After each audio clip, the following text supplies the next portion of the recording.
అందరికీ నమస్కారం. నవరాత్రుల ఇష్ట కార్యక్రమానికి మీ అందరికీ కూడా స్వాగతం పలుకుతా ఉన్నా. నాకు ఎటు చూసినా సరే అపోజిషన్ లో కమెడియన్స్ దొరికారు. ఏపీలో జగన్ ఇష్టం వచ్చినట్టుగా అవతరణ దినోత్సవం అని చెప్పి జెండాలు ఎగరేస్తా ఉన్నాడు. ఇక కేసీఆర్ అయితే బెజవాడలో మీటింగ్ పెట్టి నా బండారం బయట పెడతారని తొడలు కొడతా ఉన్నాడు. వీళ్లకు చేతగాక నా మీద ఆరోపణలు చేస్తా ఉన్నారు. ఎవరు ఏం చేసినా ప్రజల పక్షాన మన పార్టీ ఉంటుందని నేను ఇంకోసారి కూడా చెప్తా ఉన్నా. ఇక డీటెయిల్స్ లోకి వెళ్లే ముందు ఒక్కసారి హెడ్లైన్స్ చూద్దాం. Follow the headlines first.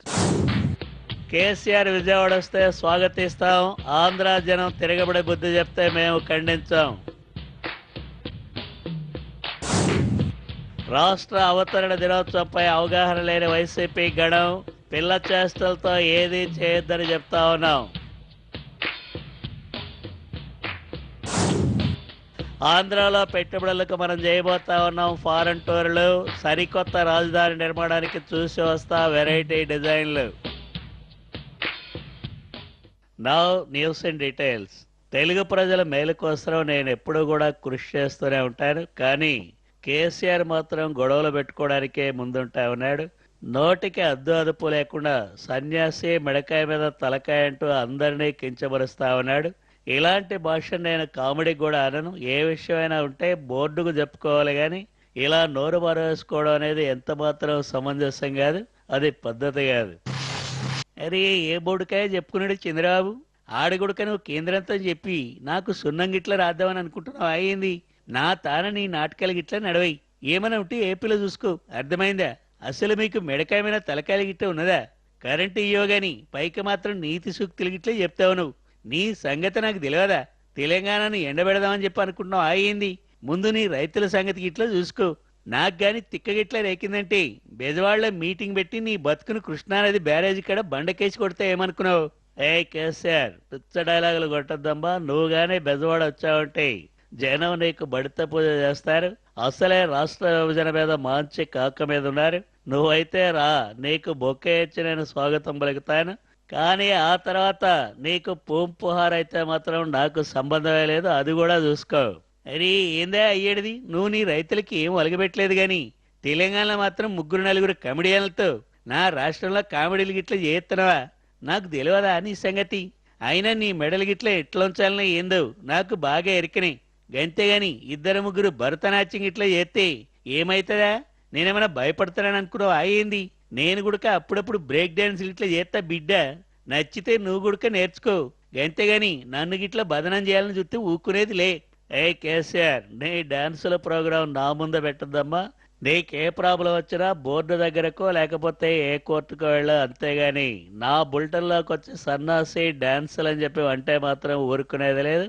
ఈయనతో పెట్టుకుంటే మనకు కూడా బూతులు నేర్చుకోవాల్సిన పరిస్థితి వస్తా ఉంది. ఇక ఏపీలో జగన్ కూడా ఇదే తరహా నటనతో అబాస్పాల్ అవుతా ఉన్నాడు. రాష్ట్ర అవతరణ దినోత్సవం ఎప్పుడు చేయాలేమిటో తెలియకుండా కూడా ఆయన ఉన్నాడంటే ఇలాంటి అమాయకపు ప్రతిపక్షం ఉన్నందుకు మనకు కామెడీగా నవ్వుకోవడం మినహా చేసేదేమీ లేదు తమ్ముళ్ళు. ఆ విషయాన్ని గుర్తుంచుకోండి. అయ్యా చంద్రబాబు గారు, మీ బులెటిన్లో మీరు ఏ తరహా హాస్యమైనా పండించండి, అంతేకాని తెలంగాణ అవతరణ దినోత్సవం మనకు సంబంధం ఏంటని చెప్పి అడుగుతూ ఉన్న తెలుగు ప్రజలు విరిపోయిన బాధాకరమైనటువంటి రోజుని ఎలా సంతోషంగా జరుపుకుంటారో చెప్పండి. అసలు మీ ఏకపక్ష నిర్ణయాలు చూస్తుంటే బాధాకరంగా ఉంది. చూడమ్మా జగన్, అసలు నవంబర్ 1న ఏర్పడిన రాష్ట్రం ఇప్పుడు ఉందా అనేటువంటి విషయం ముందు తెలుసుకో అమ్మా. 13 జిల్లాల రాష్ట్రానికి 23 జిల్లాల రాష్ట్రానికి ముందు తేడా తెలుసుకో.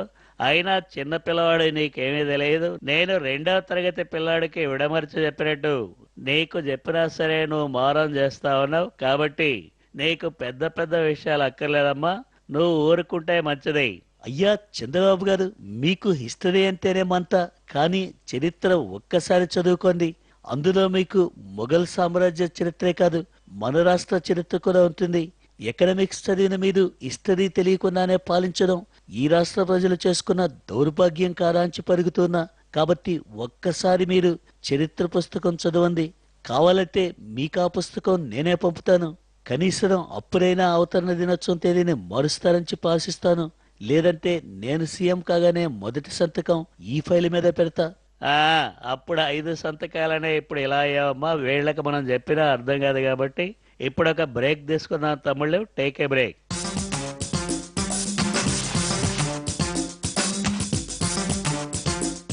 వెల్కమ్ బ్యాక్ టు నా వార్తల ఇష్టం. మనం ఏపీని ముందుకు తీసుకెళ్లేందుకు ఎన్నో కొత్త కొత్త పథకాలు ప్రవేశపెడతా ఉన్నాం. ఇక రాజధాని దేశంలోనే లేని మాదిరిగా నిర్మించాలని మనం అనుకుంటా ఉన్నాం. అందుకోసం ఎన్ని దేశాలైనా తిరుగుతాను. మనకు మంచి డిజైన్ కావాలి, పైగా పెట్టుబడులు కూడా తీసుకొచ్చేందుకు జపాన్, సౌత్ కొరియా, అదే మాదిరిగా మలేషియాలు కూడా సందర్శించబోతా ఉన్నాం. ఆ మాదిరిగా మనం ముందుకు పోదాం. చూడు చంద్రబాబు నాయుడు గారు, మీరు పబ్లిసిటీ కోసం ఇంకా ఎంత మందిని బురుడి కొట్టిస్తారండి. ఈ విషయంలో నేను మిమ్మల్ని నొక్కి ఒక్కానించి మరీ నిలదీస్తున్నా. మీరు నోటుకొచ్చిన హామీలు ఇచ్చి అధికారంలోకి వచ్చారు, కానీ వాటిని అమలు చేయకుండా రోజుకొక డైలాగ్ చెప్తూ జనాల చెవిలో క్యాబేజీలు పెడుతున్నారు. ఇదిగో మీ పప్పులు ఇక ఉడకోగాక ఉడకో, ప్రజల పక్షాన పోరాడేందుకు మేము ఉన్నామనేటువంటి సంగతిని మీరు మర్చిపోదాం అనుకుంటున్నారా? ఇక ఆపమ్మా, నువ్వు ముందు పవన్ కళ్యాణ్ చూసి నేర్చుకో. ఆయన ప్రముఖులు చెప్పే ప్రవచనాలు విని మంచి మార్గంలో పయనిస్తా ఉన్నాడు. నువ్వు కూడా కాంగ్రెస్ వాళ్ళ మాటలు వినకుండా సొంతగా ఆలోచన చేయమ్మా. నేను హస్తం పార్టీ నాయకులతో ఇంతకంటే ఎక్కువ మాట్లాడను. తమ్ముళ్ళు, ఇప్పుడు మనం మన రైతుల్ని లక్షాధికారులుగా చేసే మాదిరిగా కొత్త కొత్త కార్యక్రమాలు ప్రవేశపెట్టబోతా ఉన్నాం. గిట్టుబాటు ధర నుండి సేద్యంలో కొత్త తరహా పద్ధతుల్ని ప్రవేశపెట్టేందుకు ప్రయత్నం చేస్తా ఉన్నాం. నమస్కారం అండి చంద్రబాబు నాయుడు గారు.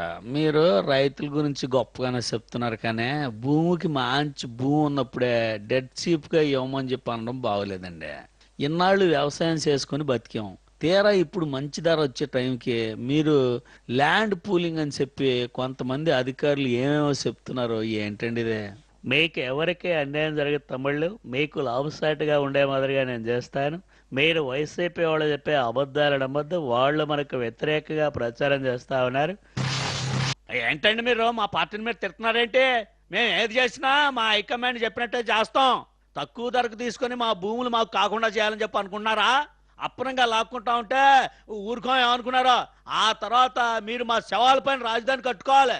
చూడు పిచ్చి తమ్ముడు, నువ్వు జగన్ చెప్పిన కామెడీ డైలాగులు విన్నట్టుగా ఉంది. కొంచెం కామెడీ కూడా నేర్చుకుంటే బాగుంటుందమ్మా. ఏంటండి చంద్రబాబు నాయుడు గారు, అసలేమిటి నాకు తెలియగలుగుతా? మేము కమిడియన్స్ లా మీకు కనిపిస్తున్నావా? మా పిచ్చిరెడ్డిని మీరు బెదిరిస్తే భయపడతారని చెప్పి అనుకుంటున్నారా? No, never. మేము ఇలానే పోరాడతాం. మీ యొక్క తప్పుల్ని నా వార్తల ఇష్టంలో కూడా ఎత్తి చూపుతాం, అంతేగాని మమ్మల్ని భయపెట్టాలని చూస్తే భయపడమని చెప్పి కూడా ఈ సందర్భంగా నేను తెలియజేస్తా ఉన్నా. ఇది వాస్తవం కాదని చెప్పి మీరు అనగలరా? చూడమ్మా, నువ్వు భయపడం అని చెప్పి 100 సార్లు చెప్పినా ఇక్కడ ఎవరు కూడా పట్టించుకోరు. ముందు మీ పార్టీ ఆఫీస్ అడ్రస్ ఏదో మారిందంట, వెళ్ళి వెతుక్కోమా. తమ్ముళ్ళు, ఇవి ఇప్పటి వరకు ఉన్న విశేషాలు. కేసీఆర్ మళ్ళీ బూతులు మాట్లాడినప్పుడు వచ్చి న్యూస్ చదువుతాను. జై తెలుగుదేశం, జై జమన సన్ రైజ్ స్టేట్.